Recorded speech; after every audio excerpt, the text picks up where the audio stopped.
Welcome back, ladies and gentlemen, to live coverage of Bazaar of Moxen, Annecy. The Pro Tour Hall of Famer, Raphael living to my right, Riley Knight alongside him as well. Raph, we're up to round 8, getting to the pointy end of things here. There's only a few undefeated players left, making a run at the top 8. So things really coming down to the wire. I think there are only 2 or 3. I think there are 3. I had a look at the standings. Players. 3. We're not checking in with any of them today. They've spent a fair bit of time in the feature match here already, as you might imagine. But we will be seeing some of the X&1 players who really do have to kind of win out here to make it into top 8. So table 1 is probably drawing this round. Yeah. At 7-0-1, even if they lose next round, they're in. Yeah. Even though I'm pretty sure they're going to draw again. Yeah. To get some so rest X1 and 1 will 8. probably get in there, yeah. Unless they want to actually play for the top seed. And then be on the play during the top 8. The X&1 players are going to play to go up to 7-1, and then either draw if they can, or play to stay in the top. And that 8. depends on resistance, right? That depends on their breakers. Yes. Yeah. All right. What else do we know? Do we know that there's a burn deck, undefeated burn deck? Undefeated burn deck. Yep. 7-0. Getting it done. There's an undefeated Delver deck. I think it's 4-color Greeks. We've seen a lot of Delvers, a lot of Delvers flying around today, and a lot of 4-color ones as well. Yeah. The last undefeated player? Not sure. I'm not I know sure one of them either. has been paired down, so that'll be an interesting match to check in on. But we, as I said, we are going to X&1. So these people playing for their tournament lives, more or less. A loss here is more or less eliminating them from top 8 contention. I don't think X2 can make it. No, not with the field that we have. If we get the standings, if I get the standings during the round, I can tell you how the math go. Have a proper look at it. Yeah, absolutely. I've got no idea about these things, so I always leave it to the better minds to figure that sort of stuff out. But we will be heading down to the feature match area in just a few seconds, my friends, because people are the players are getting ready, shuffling up, and we'll be bringing you the action from the feature match area live and uninterrupted here from Bazaar of Moxen, Annecy. Thanks so much for choosing to join us today. It's been fantastic to have your company throughout our Eternal weekend. We've got a day full of modern tomorrow and also vintage. I know that many people will be very, very happy to hear. We are going to squeeze in some vintage tomorrow. I don't know how much we're going to get done. Depends on the pairings, the round time, and that sort of stuff. But I can guarantee there'll be at least a few Black Lotuses being cracked tomorrow on the stream. So stick around for that tomorrow. It'll be great to have your company then. It's time to head down to the feature match area now, though, because it's all about legacy today. So let's check in now with some of our X&1 players down in the feature match area. They'll be getting ready, of course, to go. It'll be interesting to see exactly how these ones pair out. Gregory Milan and Thomas Brown facing off here. So these guys just in the draw bracket. They've picked up a draw here. So still live for top 8 with a loss, although really both of them are definitely going to want to pick up the win here to more or less cement themselves a spot in the top 8 here. If they draw, that's not the end of the world either. Yeah. It's a 7-0-2. It's probably fine. It's probably in a good spot as well. So these guys with a little bit more wriggle room than perhaps many of the other people in and around these top tables here. But all the same, consolidating their position here, making sure they pick up the W is still going to be very important. And I'm sure both of these guys will be doing their best. There you go. You see the very friendly handshake to kick things off here. Something that has impressed me. I mean, this is the sort of stereotype about Eternal players. So friendly, so welcoming, really wanting more and more people to play the game, and as a result, the atmosphere in Eternal tournaments like this one, anything involving legacy, vintage, that sort of stuff, the people always very, very, very friendly and very, very happy to be playing the game. It's because you're Australian, they want to be nice to you. Amazed as that. I mean, they're not the same with me. No, for sure. All right. Okay, there you go. Well, maybe that's the way it goes. So these two about to kick things off here. Looks like Gregory's going to hit Mulligan Town here as Thomas Brown looks at his opener. Looks like he's happy with that. So Milan with the pile shuffle here, and he'll be hoping his 6 cards are going to treat him a little bit better. Look at his technique. Yeah, he's gone for the 7 card pile shuffle there. The Hall of Fame shuffle is called after Frank Karsten. It's his preferred method of shuffling, and yours too. Nah, like just 5 just to count. Just 5. Yeah. I like 5 piles of 5 because I know. Just so you can count it. Yeah. 8 times 5, 16 times 5. Yeah. 16 times 5. Yeah. Okay. No worries. All right. Let's have a look here and see if Milan can find something a little bit more palatable here. 6 cards off the top for him. He's going to get to scry, of course, as well. And here they are. So I play 80 Good look card. at them. It looks like we've got another Storm deck here. I can see a Lotus Petal. I think I saw an Infernal Tutor in there as well. The Scry going to be very helpful in making sure the Storm deck finds the cards that it needs. And this card's going to stay on top, so that's good news for Gregory. And we're off to the races. It's Flooded Strand, opening things up for Thomas Brown. Milan draws the card that he left on top. And we're going to see a Polluted Delta from him. So we could see... I saw a Brainstorm in hand. I'm not sure if there's a Ponder or anything else going on, but I'm going to shift the turn back to Brown here. Brown with the Miracle Draw here. So, an Underground Sea.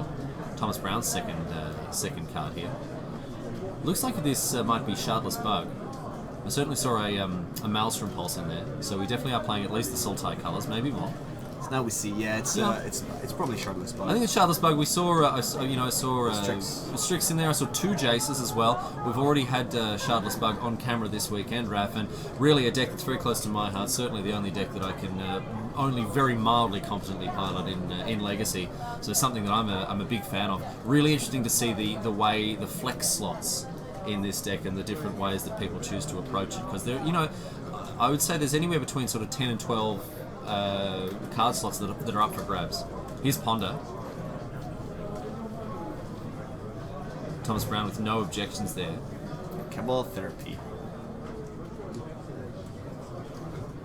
Draws a card and ships it back, so no second land for Milan. Does he have second land? He doesn't. It doesn't. Maybe that was a Polluted Delta in hand. Here's a Shardless Agent though.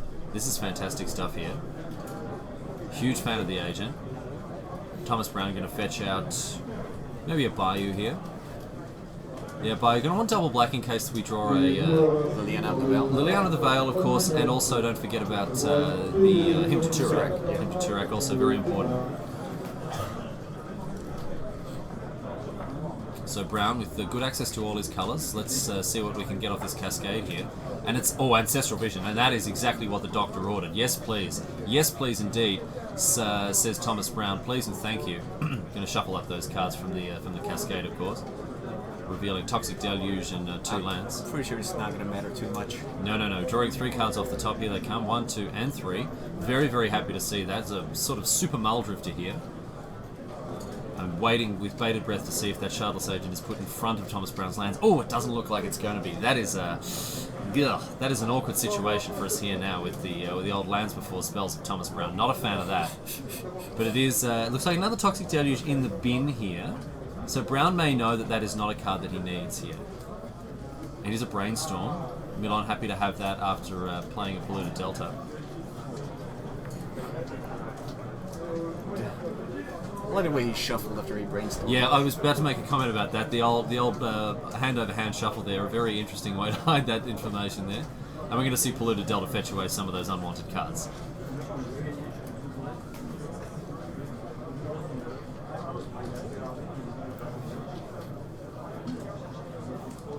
So Milan here fetches out a Swamp.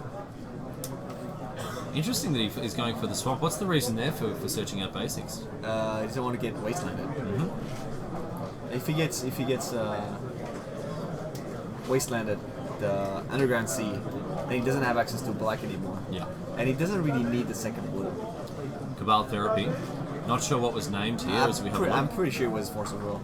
That's the only card that really interacts with the Storm. It's not really combo with the Storm plays. Yeah, the way they want to sort of go off here. I don't know if would you say Storm is a combo deck?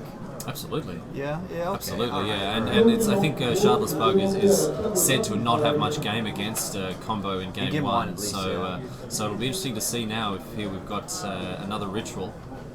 And it'd be interesting to see if Milan can press this advantage here. His opponent is more or less F6. Here's another Ritual. So you can see the Storm count at the top. Yeah, 2 to 5? It was 3 to 5.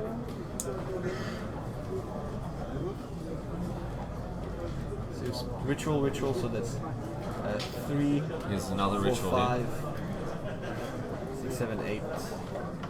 Absolutely. No, it's fine, it's alright. And the last one is Infernal Tutor, so a really nice little sequence here for Milan as he goes to 8 spells, and that's going to be enough with all he needs now is the Tendrils. Yeah. We'll get another one just for an extra Storm count. Can get another one as well. And a third one if he likes, yeah. Yep, there we go. Just to really put things beyond a shadow of a doubt. Up we go, and now Tendrils of Agony is going to get Thomas for 22. So there you go, just like that. That's all she wrote in game number 1. Gregory Milan seeing everything the coaster was clear with that Cabal Therapy, and Thomas Brown is being taken to Pound Town. How many cards do you think Shirtless Bug have?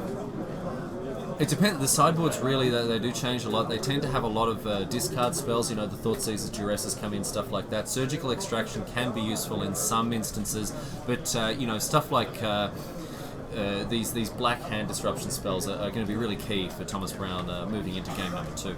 Anyway, while these guys are shuffling up there and having a look at their sideboards, let's move over to table number 1 now. You can see them there digging through their 15-card sideboards. Heading over to table number 2, I should say, of course, table number 2.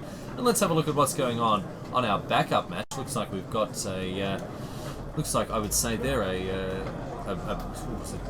that's got the Grixis colours with Carlos Morale on the left-hand side of your screen. It looks like it's our friend Krep again. This is the second time we've seen Krep. Also playing Shardless Bug here, and True Name Nemesis as well. A very resilient threat against many decks. Carlos Morale and a fairly consistent player on the GP and Pro Tour circuit. Yep, we've certainly seen him around a fair bit, and here is Misty Rainforest from him exiting the battlefield. And he's playing, what is he playing? It seems to be Grixis. Let's see, is that a Duress in the graveyard? Duress, Brainstorm. I haven't seen his hand, so I wouldn't be able to tell. That's a lot of cantrips. So yeah, a lot of action already, even by turn 3. Is it Storm? I don't know if it's Storm. I can see it is playing a preordained. Yeah, so. and I think there's Dark Ritual in hand. Right. It is Storm. Okay, Storm Marino again from Carlos Morale here. I could see the magnificent Dark Ritual. Oh yes, which one's that? Where's the Saga? And we're going to see a Ponder.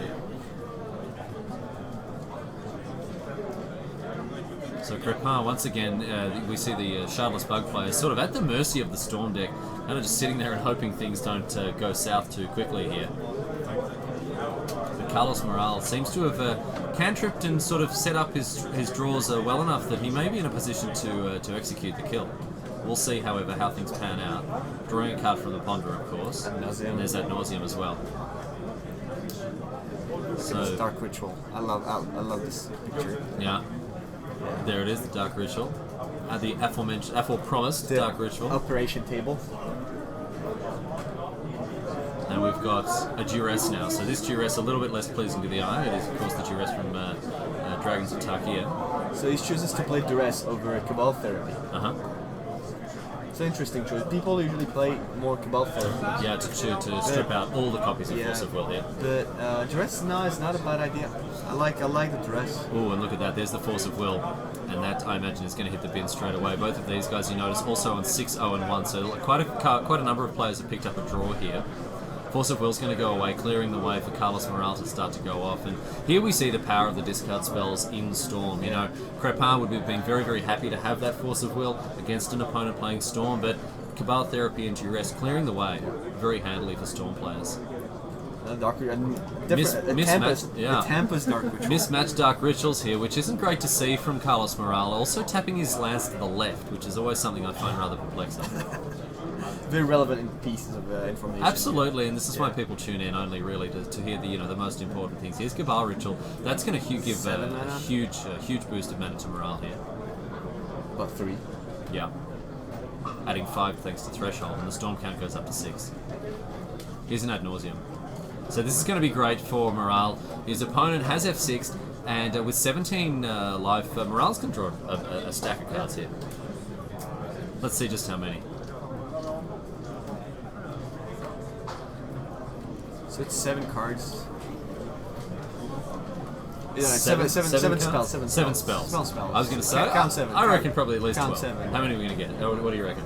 At least 1. 1? Okay, you're going to take 2 from the ritual here, another 1 from the preordained. If you get one of the, another 1 here. You just need a Land's Eye Diamond. As soon as you hit Land's Eye Diamond, you get. especially since you have infernal There's another tutor. another one of your dark rituals there. So lots of cantrips, lots of mana here. So this is also Cabal Therapy. So that's 11 cards so far here. And Carlos Morale looking good on 7 life. Down to 6 now. I mean those pieces should really be enough here. So what's the plan? Got the Lotus Petal. That's enough, I think. Hasn't played a land this turn. So now he has. What's his plan to go forward? Because he doesn't have that much mana actually. There's no lands at diamond, so he cannot use his Infernal Tutor to do much more. He can Infernal Tutor would give him 1 extra mana. Since he can get an additional copy of Cabal Therapy. So the reason that we see Morale pausing here at 4 life is because this is where he's running the risk of hitting a 4-drop. He doesn't have the win condition. He cannot get the win condition here. In front to get the card you want with Infernal Tutor, you need to have an empty hand, and there's no way to discard his hand at this point. And with 4 life, he may hit Tendrils. He may hit Tendrils. There's only 1 Tendrils. Generally 1. Oh, it looks like that's going to do it. Yeah. He has a way to work from here with that. Yeah, absolutely. And take no risk of a huge hand there. Yeah. But he has more lands eye diamonds than Tendrils in his deck. Tendrils of Agony. But with 4 life, he can also play the Gitex intro. So I think he's first going to play his Dark Rituals. This is going to be played whatever happens. Yeah, absolutely. Cabal Ritual, not sure yet, because he can copy. Can find an extra one with. And that's also a card you won't draw. Yeah.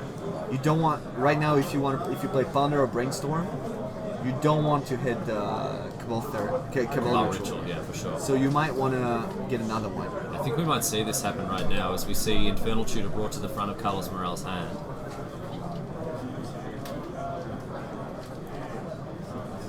So he's 4 mana. He only has 4 mana. So this is going to go down. He's probably going to get the Cabal Ritual. Another Cabal Ritual there. So Infernal Tutor, we don't often see it cast like this. Usually we only see it Hellbent. But it is going to search up another Cabal Ritual there. I like to see the fact that Morale didn't check the top card of his library, not going to put himself on that. I think that was an Infernal Tutor. Yeah? I think he did check, yeah. Oh, did he actually check well, it? I checked for him. You checked for him, there you go. Alright, so we see now the double Infernal, the Infernal Tutor that's been just been brought out. Yep. He might do the same trick again. Well, I don't know what he wants to get with the other tutor. That would be the 4th Cabal Ritual. So Storm not a problem here. It's just going to be mana and trying to search out that Tendrils to put the game out of Krep's reach here. Really interesting to see the way that Morale's going through the motions here. So it is going to be Infernal Tutor. Working as a Dark Ritual, as a small Dark Ritual. Yeah. No, it's going to get a Lotus Petal here. I'm getting another blue mana. Yeah. Yeah, makes good sense here. Because he wants to. I think he wants to cast 2 cantrips. Yeah, maybe first Brainstorm, and then Ponder, or the other way around. I don't know what his hand is about. Well, let's have a look. Another Lotus Petal, also mismatched this time with language. Very relevant information again. Very relevant information, yes indeed. So with 3 mana in pool, you'll see another Lotus Petal. You can see the Storm count is being updated very diligently by a judge there. There's another Cabal Ritual too, somewhere. And we're going to see the big Ponderino here, I think. Yes indeed, there we go. So sack the Lotus Petal for blue. Cast Ponder. Let's have a look and see what we can find on the top. Lion's Eye Diamond, how about that? How about that? There we go. Shows it immediately to Krep. Check out this. Look at this, what I just found here. So, showing, more or less showing the kill here. And Krep happy to scoop it up there. But that is all, that's all she wrote, really. Just Morale needing either the Lion's Eye Diamond or, of course, the natural Tendrils off the top would have done it. The reason the Lion's Eye Diamond does it there is because it it does turn the infernal tutors in his hand into demonic tutors. So that's enough. All morale needed was a one with nothing there, really, a way to discard his hand. So, Carlos Morale here moves to 1-0, so we see the Storm players going up against Shardless Bug here on both tables. But let's move over back to table 1 now. Raphael Levy, the Pro Tour Hall of Famer, to my right. We're going to have a look now and see how the fortune is favouring the players. On table number 1, we saw, of course, Thomas Brown go down in the first game, I should say, to Gregory Milan. And it looks like we have a pretty well-developed board state, and this is the big one here. It's Meddling Mage. And Pithing Needle. And Pithing Needle also, but Meddling Mage, really one of the biggest hitters here against the Storm deck. Played usually off a Savannah. I'm sorry, that looks like a Scrubland to me, yeah. As we see all of these guys come in, and that's 9 damage, 7 damage right there. How you like them apples? 3 Crispacoolers out on the battlefield here. Chris's.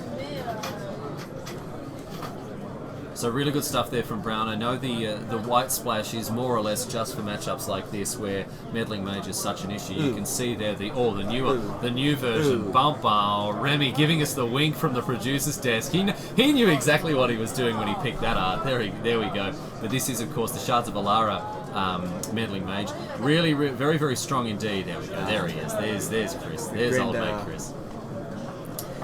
Very strong against Storm because, of course, very little creature removal, if any at all.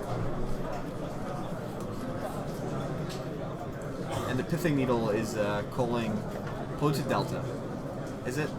Yeah. Seems to be that way. So there you go. So, Thomas Brown winning off the back of those sideboard cards. It's a shame we didn't get to see that game pan out. But, I mean, this is what Bug has to do. This is what Shardless Bug has to do to beat combo decks. The 4 of Meddling Mages out of the board off the back of, usually it's a Savannah, but we saw a Scrubland there. Are you saying you need 3 Meddling Mages to beat Storm? I mean, it certainly doesn't help. It doesn't hurt. It certainly doesn't hurt.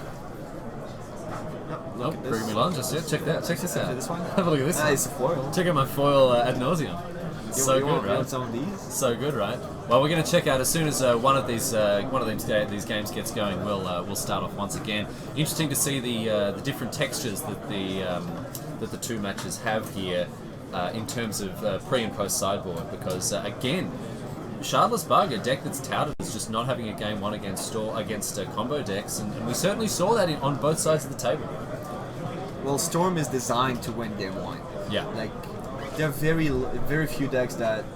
But this is the reason we have the pressure valve Force of Will in the format is because of things like that. But Force of Will doesn't do much in game 1. Especially not against the Duresses and the Cabal therapies that we see floating around. Yeah. Like Duress is Force of Will is not going to win you the game against Storm. No. What's going to win you the game is Force of Will to support your Silver Bullets. You have Canonist. Yes, one Canonist comes out of Meddling the Mage. Meddling Mage not as good as Canonist. No. You have, what else do you have? Counterbalance. Counterbalance can be very good when set up, yep, for sure. Yes, it is very good. Yeah. What else do you have? Any discard spells. I know that Shardless Bug also playing him to Turak is a really good way to just strip those cards out because many of the Storm decks relying on quantity. Needing a critical mass of cards to go off. That's why we see Brainstorms and Ponderers in the first couple of turns. There is the turn 1 kill, of course. This turn 1 kill, I think any Legacy player has had that happen to them, or indeed done that to someone. But a lot of times they are cantripping into the pieces they need. And we've got a game 3 handshake here, beginning the game. I know you love that. I love the handshake. I love that. I love mid-game handshakes. Do you like the mid-game handshake? Oh, the actual while people are playing. Yeah. Like turn 4. Your turn. You play Shardless Agent. Yeah. You flip the Ancestral. Oh wow! Well handshake. done. Well done. Really good. Really good effort, well mate. Great flip there. Really well done for you. Let's see if we get any of that. What about the mid-game high five? Here. The mid-game high five. It doesn't come up often, but when it does, it is a classic moment. Gregory Milan looks to be going down to Mulligan Town once again, getting on that M train once more. Oh, and it's the big pile shuffle once again. So Milan just really unsure, making sure he has 60 cards in his deck. Really wanting to make sure of that. So how many piles is that? Is it 7 again? I think it might. Oh no! Oh, and now we're going the double pile shuffle, picking up one of them and putting it on the others. Excellent. There you go. So making sure, really. There's about 10 piles, right? Seems to be a lot of them there. Yes. We're going to see any more? No. Okay. There we go. So unfortunately, that's all the pile shuffling action we're getting for this game here. Unfortunately. Then again, he could mulligan again. So ladies and gentlemen, stay tuned. Don't touch that dial because of course we could be seeing more pile shuffle action going on here if Milan isn't happy. What is the the storm card? His I've seen this card. hand. Yeah, this card up here. So we've got the three colours of mana that the Storm deck is usually interested in producing, and the lightning bolt indicating the storm count as well. Handy little thing. Seen a couple of very cool takes on this concept. I can feel the business mind inside you. Wanting to monetize. Like, oh yeah. Like, I have to have an idea with the like the black, red, and blue storm thing. You have all these pictures coming up. Yeah. All right. So Milan scrying here. Looks like he's happy with his 6. Oh, here we go, and we've got pre-game actions. It is Leyline of the Void. Not one we see a lot coming out of the board of Shardless Bug, but there it is. And an interesting hand. I love the double Shardless, but that Brainstorm with no fetch land is slightly off. Especially with no green. Yeah. Not a big fan of no green with. No, that's the brush land. That's the brush land down the bottom there. Scrubland. The scrubland, sorry. Brushland actually gives me... Brushland would be a lot better here, yeah, that's right. So, but he has 3 more cards to find. Yeah, for sure, and a Brainstorm as well is going to help him out. That's the 3 cards I was talking about. It's actually 4 cards. So let's have a look. It's a Verdant Catacomb, so... Okay, so that's nice. Oh, and a Deathrite Shaman as well. Very happy to see that, and a Wasteland. We've seen the way that the Storm deck can operate just with the with basic lands. So Wasteland, not perhaps at its best in this setup here. So the turn 1 Brainstorm. There's Leyline of the Void, of course. We did need to come back and talk about that. Basically, your opponent doesn't get a graveyard. Everything. It's a one-sided rest in peace. I don't like this card. No? No. Tell me more about it. Well, it's a very good card. I'd just never like to have it against me.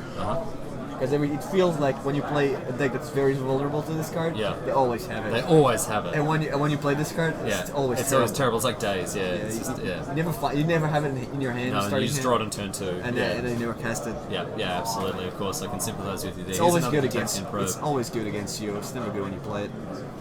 So we see double Shardless, Verdant Catacombs. Also, we've seen a big change in the hand of Thomas Brown here, as those dual lands have been put on top. Going to shuffle one of them away. This hand doesn't have much against... Ooh. Here's Bob. How about that?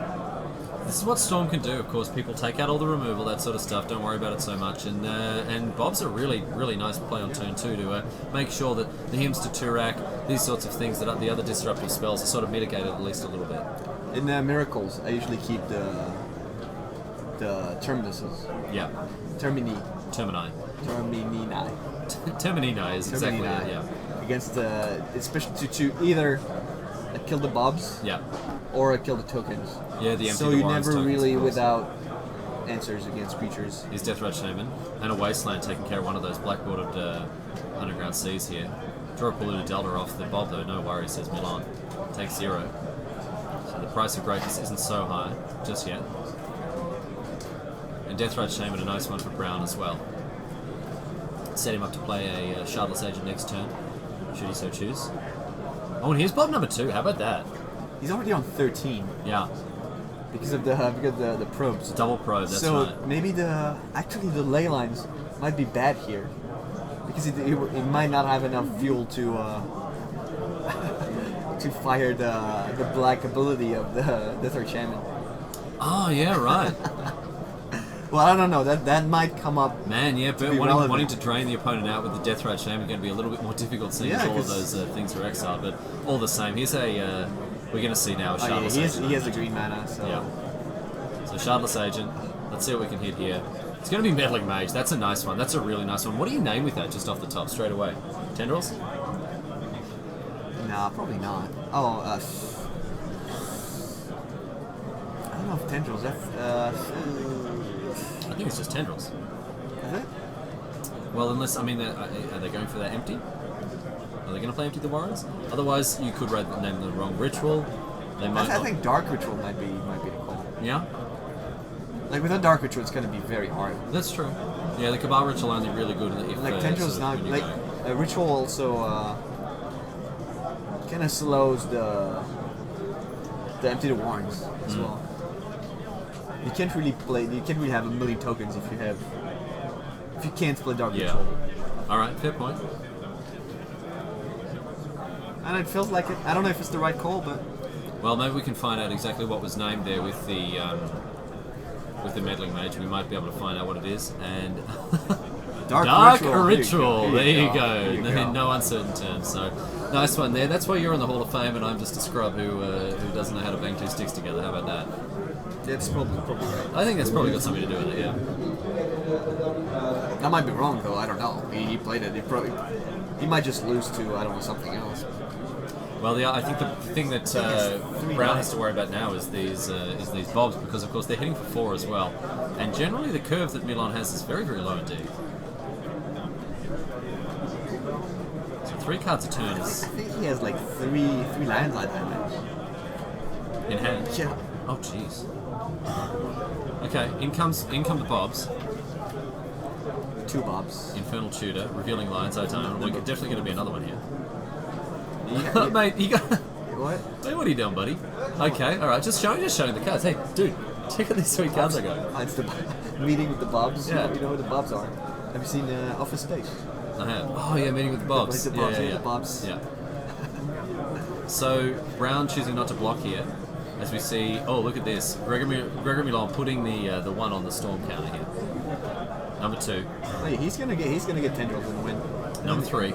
No need for Dark Ritual. Should have named tendrils. Yes. Should have been Lion's Eye Diamond. Should have named tendrils. That's why I'm in the Hall of Fame. You're not.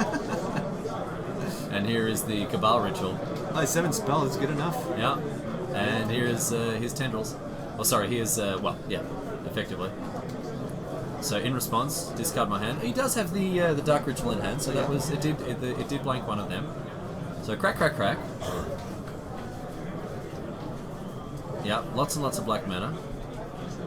5 spells cast already. I don't think there's actually a card you can. Like maybe Lion's Eye Diamond is good. I'm not even sure. Another Infernal Tutor here.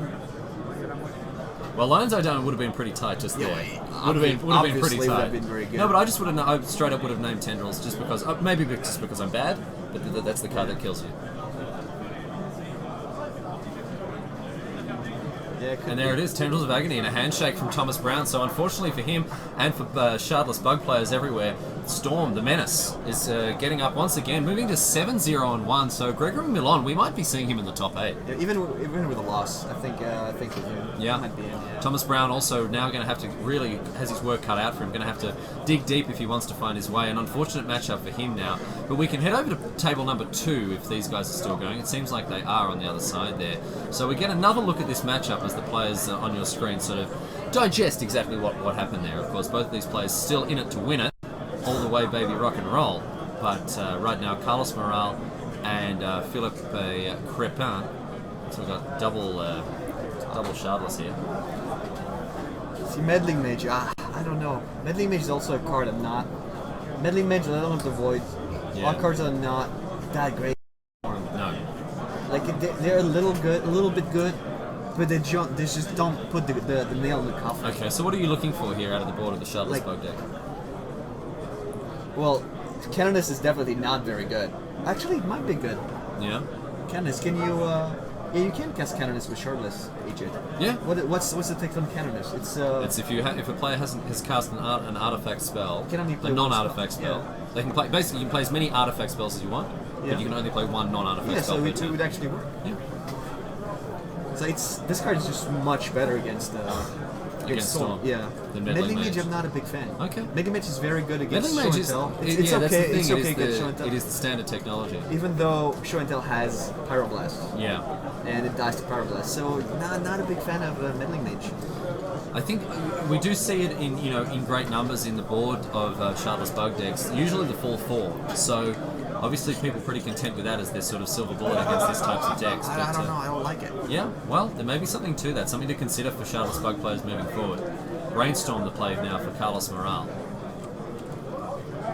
And Crepin sitting behind his very, very powerful 3-drops here. We see True Name Nemesis doing its best impersonation of Progenitus here. Protection against you. Protection against you, mate. I do like that it gives you the option. You cast on Magic Online and you get to pick a player. You can pick yourself if you want, just so you don't accidentally cast your pacifism. No, if you play Earthquake. Oh, that's a great point. Yeah, didn't think about that. That's the tech. Yeah. That's the tech. If you play Wildfire. Yeah. Or Juckalops. Yeah, if you play Juckalops, yeah. Nah, that doesn't work. That doesn't work. The Juckalops doesn't work. You're just trying to bring up the fact that you absolutely crushed me with the Juckalops yesterday during our cube draft, don't you? Yeah, exactly. Just wanted to sneak that in there, didn't you, Raphael Levy? Still have never beaten you. Took me how long? Yeah, it's taken you all day. Hours, You kept trying to bring it up, and I just haven't let you. In come the clowns. Here's 7 damage for Carlos Morale. He's going to have to find something very quickly too. And him to Turak will target you. 5 light. That's gonna be tough. Yeah, especially only with 1 card in hand here. Looks like we're going to have the middle one. Sure, this one? Yep, Sure. this one. There we go. 1, 2, 3, 4, 5, 6. Absolutely. That's the way things work. Oh, Carlos Morale having a cheeky peek at that one, so it doesn't influence the way his opponent rolls the dice. And it's that one as well, away it goes. So Lion's Eye Diamond and Duress being hit there. Nice snags for Krep. Let's spin the top, says Morale. 1 card in hand. Gonna have to find something more or less straight away here. He has a. There it is. He has his fetch too. The finest offerings of him to Turak with the wolf. There you go. You see it. So he's gonna have access to 3 more cards. So the old Fetcherino, meaning that Carlos Morale can have a look at some extra cards there. If he kept, oh no, even Annecy is not gonna do enough. 1, 2, 3. Does Morale like what he sees? Otherwise, it's just 2/2 beatdowns. The Grey Ogres they're probably the best Grey Ogre that's ever been printed. You'll notice that Remy, our producer, showed us the nice one. Yeah, absolutely. With the doggy. Yeah. I like the doggy. That's right. Yeah. I don't like this one. The one they were at the table. I don't even know what that shows. No, I'm not sure what's going on. The sort of the dinner party there. So Morale having a look at the top, and ad nauseum on the top there. It looks like a brainstorm underneath it. Can't quite see that one. It is definitely a blue card. Nope. It's a ponder. It's a ponder. It could be a lot of Atlantis as well. I don't think he plays that. Is it a ponder? Is it a ponder? Yeah, I think it's a ponder. Okay, and the Lion's Eye Dome, the last card there as well. And Shard the Sage, best Grey Ogre ever printed, right? Yes. Yeah, absolutely. So, Morale draws. He's had a couple of looks at the top cards of his library. Has to do something pretty special here. It's Ponderino. 1, 2, and 3 is the bottom card what he needs. I just like to do you. Ooh, black card of some kind. Actually, he can draw the ritual. It's not lost yet. No, because he gets the ritual. He gets the ritual. He draws it with the top. He plays. Plays ad nauseum. He plays ad nauseum. He knows the 2 cards he's gonna draw first. All right. Well, look at this. This is Dark Ritual, your favorite. That's Brainstorm in response. Very aggressive presentation of the brainstorm. How do you like that? How do you like that? How you like that brainstorm, huh? How about that one? Okay. Bam! So Krep consulting the top cards of his library. See what he can come up with. Back go 2 of them. We're going to see a response? No, it's all good. All good, bro, he says. Don't even worry about it. He gives us thumb up. 3 mana, and it's Cabal Ritual. So, goes up now. 6 mana. Take out the storm card. Yes. There we go. He Alright, doesn't have it. It's on the other table. No, you have to go sell it to him. 4 spells. 6 mana. Alright. Let's have a look. Actually, he can pay the... Is he activating it first? Paying it, so, activating it... activating the first ability, and then in response drawing a card. And then there's it on the side, and he can also play the... He knows the first 3 cards, so why would he do that? So, having a look... He can do it after he plays that Bazaar. Because he could have cast Ad Nauseam in response. Yeah. No, he can. He can cast Ad Nauseam. Yeah. And another. Oh well, that's not the way it goes. Here we go. Ad Nauseam. No mana left. 5 spells. Here we go. Gonna draw. So you're gonna draw 3 1-drops here. Oh no, sorry, 2 1-drops and a 0. 0, 0. And the top. And the top. Okay, that's fine. Okay. The problem now is Down to that 4. that's why I would have kept the trigger of the top later. Yeah. So we can actually have access to the tendrils. Okay. Another card. Oh, look at this. That's 5 cards. Carlos Morale. He hasn't played a land. Here we go. No, he needs to. What does he need? He needs the tendril, but Counting up how much mana. It looks like Morale hasn't played a land just yet. yeah. Another card. It's a Brainstorm. Down to 3. Down to 3. Oh. And that's going to be enough. That's going to do it here. That's really cool. All right. Carlos Morale. Doing what he can here. Hasn't played a land yet. Has the Lotus Petal. How much mana does he have? He has 0 mana. 0 mana floating. That's not a lot. That's not very much. It's not a huge amount of mana. Volcanic, Underground Sea, Tropical Island, Lotus Petal are the mana sources available for Morale. We're going to see Underground Sea here powering out. Oh, I see. I think he wants. We're going to Brainstorm perhaps. Yes, Does he have to do that now? I think he needs to get the. I don't like. He doesn't have enough spells yet. He's at 17. Brainstorm reveals Cabal Therapy, Lotus Petal, and Polluted Delta. So we could have gone a little bit further with our Ad Nauseam just there. Okay. Puts 2 of them back on top. He needs 9 spells. What else does he have? He has a Lotus Petal too. Lotus Petal as well. Going to push it up to 7. See a little fly buzzing around the feature match area there. Alright, so that puts us up to 9. So he has a fetch. Yeah. So Okay. now he can still win here. Sensei's Divining Top. So he's gonna fetch. He doesn't have any mana. Yeah. Okay, fetch Reno. He's gonna play his top. Look for the next cards. Yep. Sacrifice lives on diamond, and he needs to draw Tendrils. or a brainstorm, something to get a little further and get the tendrils. Infernal Tutor? I don't think he has enough mana for that. He has only 5. He has only 6, and 6 mana, yeah, okay. he doesn't have enough mana. Because the top is going to cost 1 here. Yeah. So here we go. Balls to the wall magic. See if we can get it done. The Storm count 10. What's on the wall? Crack the Lion's Eye Diamond. Discarding the final land in hand, right? Oh, he can also I don't know if he plays Passing Flame, but that would be good too. Would that be good? 1, 2, 3. That's a A Passing. red card in the middle. What is it? What is it? Oh, the slow rolls. Oh, It's that's passed a in Passing flames. It's passed in flames. Is it enough mana? I don't. Oh, that's not enough mana. He's missing. He was missing a land. Because he can cast Past in Flames and then He has no mana do left. nothing. Oh man, so close. So tragic there for the Storm player after a lot of dirtling around there, unable to get the win. We'll stay here as we move on to game number 3 between Shardless Bug and Storm. So one of the ongoing narratives... My chair just like... Oh, yeah. that's like passing... Oh, so It wasn't excited. the Past in Flames. But unfortunately for Morale, not able to quite get there. I think what we're learning here is that Shardless Bug has just kind of got to suck it and see and hope that they're going to be able to get up against Storm. And Storm kind of in that position, kind of losing to itself, really. I mean, the clock that Krep was putting on was pretty good, but really the Storm deck, its greatest enemy there was really itself. No, not really. He played like 2 or 3 him to turret. That's true. I understand what you're saying there, but all the same, you know, the Storm deck had a good run at it there, and given the circumstances, I wouldn't say particularly horrific disruption there from the Shardless Bug deck. Like not really hateful disruption. I wouldn't say it lost to itself. No. No. All right. I think the pressure was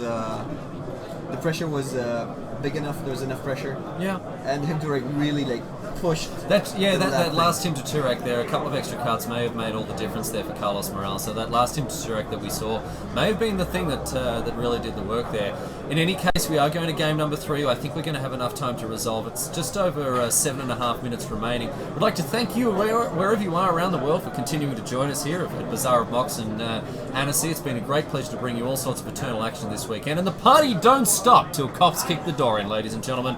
We'll be kicking off with Modern tomorrow, and maybe a bit of Vintage as well. Raphael Levy, the Pro Tour Hall of Famer, a big grin all over your face as you consider the prospect of seeing some power on the screen tomorrow. Yeah, I'm stoked. Absolutely. Big fan of Legacy, obviously, but a bigger fan of Vintage, I imagine, both you and me. And Pierre Canale as well.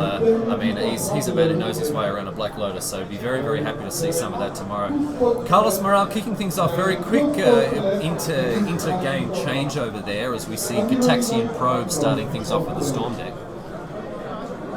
Thoughtseize, Nimble Turek. These are the cards. Yeah. Carlos will have to work around. And the Nimble Mongoose as well, a bit of olden days technology here for Shardless Bugs. So Krep, obviously with a few little tweaks, little twists and turns on a very established archetype here, as we don't often see the Nimble Mongoose played. Carlos Morales going to now kick things off after his Gataxian Probe. We can see a Brainstorm in Carlos' hand. Yeah. That will hide the key cards. Yeah, that's a great point, and it'll be interesting to see if Morales is going to leverage that now, knowing that there's a Thoughtseize coming. No, and instead choosing to play the Cabal Therapy, and that's brutal stuff. Yeah. Get rid of that Thoughtseize. Don't have to worry about that anymore. Not yet. Well, Not just yet. He will worry about the discard like on turn 2. Yeah. So now Bayou Nimble Mongoose. That's my guess. Yeah, absolutely. Yeah, so now shooting from the hip. Now there's no reason not to play it.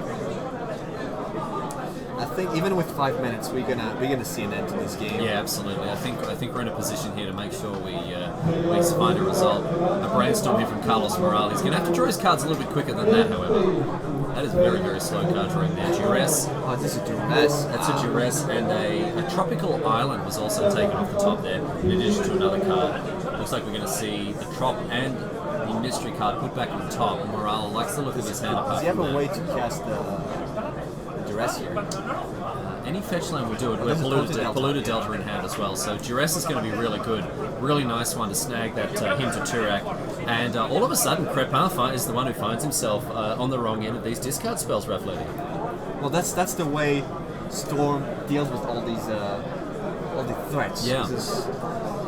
Yeah, for sure. It's cards like Duress, cards like Cabal Therapy that are making sure that the game plan can go more or less, unmolested. And Krep on his side of things, just with the Lonely Nimble Mongoose, still 5 cards away from threshold. So now this is pretty much nothing in Leaf's hand. Yeah, just the True Name Nemesis there, which isn't the fastest clock considering that Storm can reliably go off turn 3, turn 4 here. I have to say, when True Name Nemesis was released, yeah, I was scared. Man, it was the end of the world for a minute there, wasn't it? Yeah. Oh dear. And like all the green-white players in the world. Yeah. Like, oh, yep, can't play my deck anymore. Yeah. GG. Thanks, Magic. We've had fun. But the death of the format was perhaps a little bit exaggerated. By false prophets. False prophets, man. Mad prophets. Mad prophets. In comes the Nimble Mongoose for 1. For 1 damage. Yeah, very mighty. Yeah. Very nimble. But so nimble. Such Mongoose. Wow. And we'll see what Morale has to say about this state of affairs. I think it should be over fairly soon. Give me a percentage on that Ancestral Vision resolving. I think it's about 0.3. Really? See, I was going to put it at 5. No, too generous? I don't think untapping Underground Sea is already the bookies are sort of lengthening the odds on that one, huh? Yeah. Yeah, alright, already put the pencil behind the end, said sorry mate, closing up shop for today. Alright, well Morale here. After the demonic, the Inferno Tutor. Well, there you go mate, you just lost your money. Oh, that horse is just straight across the finish line. I like the die on the Yeah, on the we back. saw Philip Crepin unfortunately missing a trigger from the suspend earlier on, and ever since then he's planted that like the Rock of Gibraltar, mate. And now there's a part of Felice's head saying, don't tap out, don't tap out. Oh, okay. Yeah. Like, what about now? Gotta do it. What are the odds of untapping this in What are the the DLC? And the value. I think it's very close to the odds of Ancestral Visions resolving. Well, yeah, that's kind of the world we're living in here. Carlos Morales certainly has the cards in his hand. I mean, how many? Jeez, 6 cards, 5 cards now. No, he has it all. He's got it all, mate. I'm not going to spoil the fun. No, there we go. Let's see. There's True Name Nemesis. Oh wow, True Name Nemesis. Yeah, Protection from Carlos Morales. Yeah, this is not going to be. It's going to be a race here. Yeah. Between. Yes. I don't know. I can't do it. I can't do it. I'm sorry. You can't do the false sell. You can't do the false sell. Well, there we go. It's True Name Nemesis, more or less Krep's only possible play here, and he's in F6 town. He's in F6 town. He's happy. He's just hoping that the storm isn't going to descend upon him right now. But from Carlos Morales' side of the things, he's going to have a big smile on his face. How do you protect yourself from a storm? You can have an umbrella, right? An umbrella's not going to get you too far if the storm is You need particularly like large. a bunker. A bunker is going to be very good. Should be a land like this. Like bunker. Bunker, yeah. Yeah. Protect yourself against the storm. Yeah. Remove, exile yourself for the turn. Come back. Yeah, blink yourself Blink yourself. in response to all the things. Although it doesn't deal with anything that warrants. Well, at least you don't see them. Yeah, all right. Well, you come back and then you. I don't know. We'll get in touch with R&D, see what they think of that idea. Morale now here is going through the motions. A lot of thinking, a lot of tapping. Philip Crepin might be thinking about his dinner here. Don't know quite what's going on in his mind. Well, he's not. Well, technically, he's still in the tournament. Yeah. And even if he loses, he can still win and be in top eight. I will say this, however, looking at the round clock, the fact that we've only got a minute left, I would estimate that if we were playing this with the chess clock, this game would have been over a very long time ago. Storm eats up a huge percentage of the clock. Well, you know what? Tell me what. We're not playing with the chess. We're not playing with a chess clock, so it isn't a relevant point for me to have made. Nonetheless, my point stands. Cabal Ritual we get another copy of that off the Infernal Tutor here. Tutorino, as it's known. And with Threshold, that ritual's in a good spot to boost up Morale's mana here. This time he has matching Cabal Ritual. Yeah, I think that's a little bit better. A better position to be in. Is there another picture for this one? The Cabal Ritual? There might be. I don't know. I really don't know. There we go, another ritual. So we're going ritual here. Morale also taps his permanent to the right as well.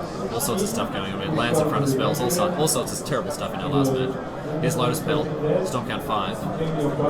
Crepin's still sitting pretty on 20 here. And it's Infernal Tutor number 2. Is this going to be enough? Storm count 6. Probably, is he getting... Past in Flames is going to do it here, I think, because and the winner's handshake there about, how about that? So Carlos Morale able to take it out before time is called. Congratulations to him, a very solid win there. Obviously Storm has got a number of paths to follow Raphael Levy. In that instance, when were there perhaps more mana to play with, we would just go tutor into tutor into tutor into our Tendrils of Agony, as we welcome you back to the booth, ladies and gentlemen. But right now, it had to be Past in Flames, Ritual, and that's all she wrote, sports fans. That's how it goes. So, well done indeed. Our Storm players managing to get up. We saw Shardless Bug unfortunately being knocked out on both accounts there. However, as you mentioned, both of these guys still in the tournament. Yeah, they can still... they have to win the next round. And hope their tiebreakers hold. Yeah. I don't know exactly how many players are going to be at 7-1-1. Yeah. It's very likely that most of them make it, but it's possible that 1 or 2 don't. Yeah, they've had a good run so far, and after having not picked up any losses, they'll be looking to make a strong run home in the final round. Having said that, now we only have 1, maybe 2 undefeated players. These guys at the top of the table will obviously have the option to handshake their way into the top 8. They might have drawn already. They might have already drawn. That's right. So there might be 1 player undefeated. Yeah, or as many as 3 potentially. Yeah. So we don't know. Once those standings are up, of course, we'll go through them.